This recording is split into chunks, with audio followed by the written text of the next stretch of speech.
ഛത്തീസ്ഗഡിൽ 2 മലയാളി കന്യാസ്ത്രീകളെ അറസ്റ്റ് ചെയ്തു. അവരെ 10 ദിവസം ജയിലിലിട്ടു. അവർക്കെതിരെ ഗുരുതരമായ ആരോപണങ്ങളാണ് അവിടുത്തെ പോലീസ് ഉന്നയിച്ചത്. പോലീസ് ഉന്നയിക്കുന്നതിന്റെ കാര്യം അവിടെ നിൽക്കട്ടെ. അവിടെ പോലീസ് അല്ല ആദ്യം ഇടപെട്ടത്. റെയിൽവേ സ്റ്റേഷനിൽ ടിക്കറ്റ് നോക്കുന്ന ആൾ ഇവരെ ടിക്കറ്റ് വാങ്ങിയിട്ട് ബജരംഗ് ദളിന്റെ ആളുകളെ വിളിക്കുകയാണ്.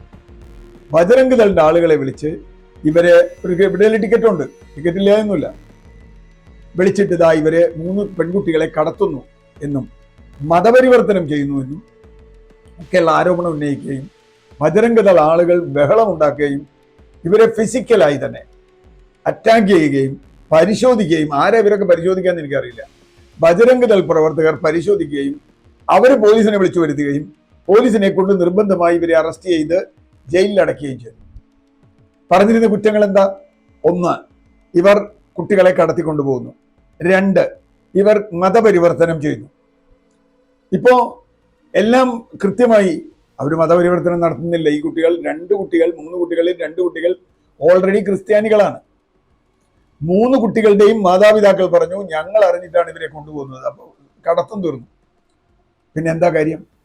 ഇതാദ്യമേ ചെയ്യാവുന്ന കാര്യമാണ്. ഇത് പരിശോധിച്ച് ഒരു കേസ് എടുക്കാതെ വിടാവുന്ന കാര്യമാണ്.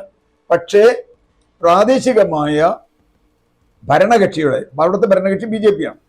BJPയുടെ ഉപവിഭാഗമായ ബജരംഗ് ദൾ, നമ്മുടെ നാട്ടിലൊക്കെ ചിലർ അങ്ങനെ ചെയ്യാറുണ്ട്, ഇല്ല എന്ന് പറയുന്നില്ല, ആൾക്കൂട്ടാക്രമണത്തിൽ ഇവരെ അറസ്റ്റ് ചെയ്യുന്നു. അതിന് പോലീസ് കൂട്ടുനിൽക്കുന്നു. പോലീസ് വെറുതെ അറിയാതെ കൂട്ടുനിന്നതല്ല. 10 ദിവസമാണ് അവർ ജയിലിൽ കിടന്നത്. ഒരു ദിവസം ഇട്ടു, പിറ്റേ ദിവസം അവരെ വിട്ടു. നമുക്ക് മനസ്സിലാക്കാം.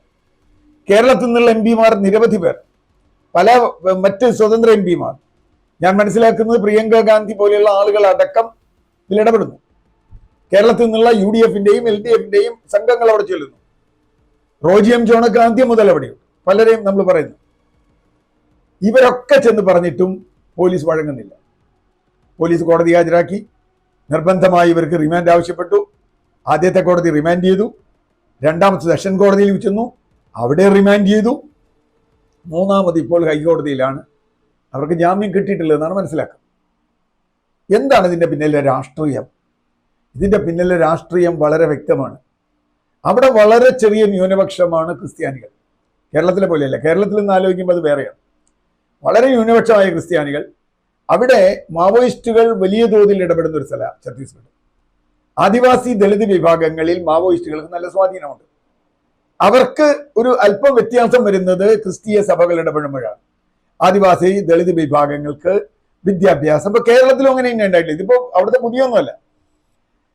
ഇന്ത്യയുടെ വിവിധ വിദൂര ഗ്രാമങ്ങളിൽ ആദിവാസികൾക്കിടയിൽ, ദളിത് വിഭാഗങ്ങൾക്കിടയിൽ, ഭയങ്കരമായി ദരിദ്രത അനുഭവിക്കുന്ന വിഭാഗങ്ങൾക്കിടയിൽ ഇവർ പോയി നിസ്വാർത്ഥമായി പ്രവർത്തിക്കുകയും അവർ മതപരിവർത്തനമൊന്നും ചെയ്യുന്നില്ല. എല്ലാ സ്ഥലത്തും ഇഷ്ടമുള്ളവർക്ക് ചേരാൻ വേണ്ടെന്ന് പറയുന്നില്ല. അതിവിടെ രാജ്യത്ത് സ്വാതന്ത്ര്യമാണ്.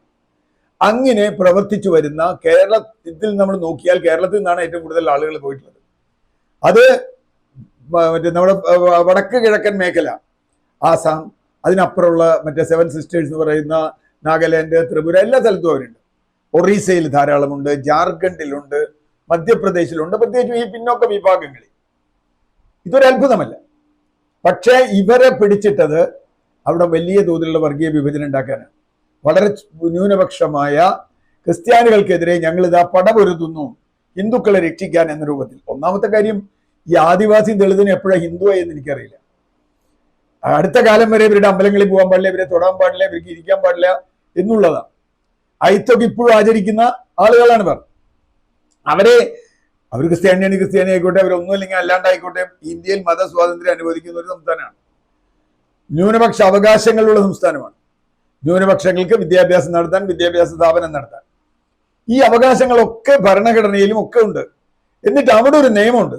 എന്താ? മതപരിവർത്തനം തടയുന്നതിനുള്ളൊരു നിയമം. അത് ചില കക്ഷികളുടെ താല്പര്യത്തിനുണ്ടാക്കിയതാണ്. ആ നിയമം അനുസരിച്ചും കുട്ടികളെ കടത്തുന്ന വളരെ ഗൗരവതരമായ നിയമം അനുസരിച്ചാണ് ഇവരെ അറസ്റ്റ് ചെയ്തത്. ഇന്നിപ്പോ ജാമ്യം കൊടുത്തുകൊണ്ടുള്ള അവരുടെ കോടതിയുടെ വിധിയിൽ വളരെ കൃത്യമായി പറയുന്നുണ്ട്, മനുഷ്യക്കടത്തില്ല, അല്ലെങ്കിൽ മതപരിവർത്തനമില്ല, ഇതൊന്നുമില്ല. ഇവര് ഇതിനു മുമ്പ് യാതൊരു കുറ്റങ്ങളും ചെയ്തിട്ടുള്ള ആളുകളല്ല ഈ കന്യാസ്ത്രീകൾ. അവരെന്ത് കുറ്റം ചെയ്യാനാ? അങ്ങനെയുള്ള സ്ഥലത്ത് ഇവരെ അറസ്റ്റ് ചെയ്തത് സംശയത്തിന്റെ പുറത്താണ്. സംശയത്തിന്റെ പുറത്ത് ഇവരെ അറസ്റ്റ് ചെയ്ത് 10 ദിവസം ജയിലിലിട്ടു. ഇതിന്റെ ലക്ഷ്യം ജനങ്ങളെ വിഭജിക്കലാണ്. പക്ഷെ അതിൽ തമാശ പെട്ടുപോയത് കേരളത്തിലെ BJP-കാർ. കേരളത്തിലെ BJP-കാർ കുറച്ചു കാലമായി പറഞ്ഞതുപോലെ കേക്കും സ്വർണ്ണ കിരീടവും മറ്റേ ജലസംഗതിയെ വിളക്കുമൊക്കെ ആയിട്ട് ബിഷപ്പുമാരുടെ പിന്നാലെ നടക്കുക. ചില ബിഷപ്പുമാർ അതിൽ വീഴാൻ ശ്രമിച്ചിട്ടുമുണ്ട്. അബദ്ധം പറ്റിയതോ അവർക്ക് മനസ്സിലായിട്ടുണ്ട്. എന്നിട്ട് ഞങ്ങൾ റബ്ബറിന് 300 രൂപ കൂട്ടി തന്നാൽ തരാം എന്നൊക്കെ പറയും. അന്നേ നമ്മൾ പറഞ്ഞു റബ്ബറിന് 300 രൂപ കൂട്ടുന്നതല്ല, നിങ്ങൾ ഇല്ലാതാവുന്നതാണ് പ്രശ്നം. നിങ്ങൾ ഇല്ലാതാക്കി കളയും, അതാണ് നിങ്ങളുടെ പ്രശ്നം. നിങ്ങൾ ഇല്ലാതായിട്ട് പിന്നെ റബ്ബറിന് വില കിട്ടിയിട്ട് എന്താ കാര്യം? അപ്പോ അതുകൊണ്ട് ഇപ്പൊ ആ അടവ് പൊളിഞ്ഞു. തൃശ്ശൂരും തിരുവനന്തപുരത്തും നന്നായി പയറ്റിയ ഒരു അടവാണ്. പ്രത്യേകിച്ച് തൃശ്ശൂര് സുരേഷ് ഗോപി ജയിക്കുന്നതിൽ ചില ക്രിസ്ത്യൻ വിഭാഗങ്ങൾക്കുള്ള പങ്ക് നിഷേധിക്കാൻ പറ്റില്ല. ചില ബിഷപ്പുമാരും സോഫ്റ്റ് കോർണർ എടുത്തു. ഇപ്പൊ അവർക്ക് കൈമലത്തുക. ഇപ്പൊ എന്താ ചെയ്യേണ്ടതെന്ന് അറിയില്ല. ഇപ്പൊ കേരളത്തിലെ BJP-കാർ അതിലേറെ പ്രശ്നത്തില്ല. ഈ കേക്കും കൊണ്ട് ഇനി അടുത്ത ക്രിസ്മസിനോ ഒക്കെ ചെല്ലാൻ പറ്റുമോ? കാരണം അവിടെ ചെന്നാൽ കേക്കല്ലല്ലോ വേണ്ടത്. കേക്കും ചായയൊക്കെ ഞങ്ങളുടെ കയ്യിലുണ്ട്, നിങ്ങൾ കൊണ്ടുവരണ്ട. കന്യാസ്ത്രീകൾക്ക് എന്ത് പറ്റി? ഇപ്പൊ BJP-കാർ പറഞ്ഞു ഞങ്ങളാ വിടിച്ചെന്ന്. അപ്പൊ ആരാ പിടിച്ചേ? വിടിക്കാൻ വേണ്ടി ഞങ്ങൾ പിടിച്ചതാണ്. അങ്ങനെയാണോ? എനിക്കറിയില്ല. ഞങ്ങളുടെ എന്താ പറയാ ധാർമ്മികത കാണിക്കാൻ. എന്ത് ധാർമ്മികത? എന്താ BJP-കാർ അവിടെ ചെയ്തത്? അവിടുത്തെ ബജരംഗ് ദൾ പ്രവർത്തകർക്കെതിരെ 3 ആദിവാസി പെൺകുട്ടികൾ പരാതി കൊടുത്തിട്ടുണ്ട്. അതൊന്നും അവിടെ പതിവില്ലാത്തതാ. ഈ പ്രതിപക്ഷ സഖ്യം അവിടെ ചെല്ലുകയും അവർക്ക് ധൈര്യം കൊടുക്കുകയും ചെയ്തതിന്റെ ഫലമാണ്. UDF LDF-ന്റെ ഒക്കെ MP-മാരും MLA-മാരും ഒക്കെ അവിടെ ചെന്നിട്ടുണ്ടല്ലോ. അവർ കൊടുത്ത ധൈര്യത്തിന് പുറത്താണ് ഇവർ പരാതി കൊടുത്തിട്ടുള്ളത്. ആ പരാതിക്ക് കേസ് എടുക്കുമോ എന്നുള്ളത് വളരെ പ്രധാനപ്പെട്ട ചോദ്യമാണ്. ഞങ്ങളെ ഇന്റിമിഡേറ്റ് ചെയ്തു, ഞങ്ങളെ ഉപദ്രവിച്ചു ബജരംഗ് ദൾ പ്രവർത്തകർ. അത് SC/ST അട്രോസിറ്റീസ് ആക്ടാണ്. ഏറ്റവും കർശനമായ നിയമമാണ്, രാജ്യത്തുള്ള നിയമമാണ്. നിയമമനുസരിച്ച് കേസെടുക്കൂ? ഇല്ല. അപ്പൊ പ്രശ്നം കേരളത്തിലെ കുറച്ച് വോട്ട് എങ്ങനെ നേടുക. രാജീവ് ചന്ദ്രശേഖർ പോകുന്നു, അനിൽ ആന്റണി പോകുന്നു. ഇവിടെ ചാനലിൽ വന്നിരുന്ന് ഇതിനു മുമ്പ് ഇസ്ലാമോഫോബിയ പരത്തി ക്രിസ്ത്യൻ വിഭാഗങ്ങൾക്കിടയിൽ വലിയ തോതിൽ ചില കൺഫ്യൂഷൻ ഉണ്ടാക്കാൻ ശ്രമിച്ച ആളുകൾ, പ്രത്യേകിച്ചും CIA-യുടെ ഒക്കെ അടിസ്ഥാനത്തിൽ ഇപ്പൊ അവരൊക്കെ വന്നിരുന്നിട്ട് കരച്ചില്ല. അന്ന് ഞങ്ങൾ അങ്ങനെ വിചാരിച്ചില്ല. ഇത് പഴയ ജർമ്മൻ കവിതയിൽ പറയാറുണ്ടല്ലോ, ആദ്യം അവർ അന്വേഷിച്ചു വന്നത് ക്രിസ്ത്യാനികളെയാണ്. അന്ന് ഞങ്ങൾ മിണ്ടിയില്ല. പിന്നീട് അവർ അന്വേഷിച്ചു വന്നത് ജൂതന്മാരെയാണ്. അപ്പോഴും ഞാൻ ജൂതനല്ല, ഞാൻ മിണ്ടിയില്ല. പിന്നീട് അവർ അന്വേഷിച്ചു വന്നത് കമ്മ്യൂണിസ്റ്റുകാരെയാണ്. ഞാൻ കമ്മ്യൂണിസ്റ്റുകാരല്ല, ഞാൻ മിണ്ടിയില്ല. പിന്നീട് അവർ അന്വേഷിച്ചു വന്നത് എന്നെയാണ്. എനിക്ക് വേണ്ടി പറയാൻ ആരും ഉണ്ടായിരുന്നില്ല, കാരണം എല്ലാവരെയും മുമ്പ് കൊണ്ടുപോയി. ഇത് എല്ലാവർക്കും കരുതി വെച്ചിട്ടുണ്ട്.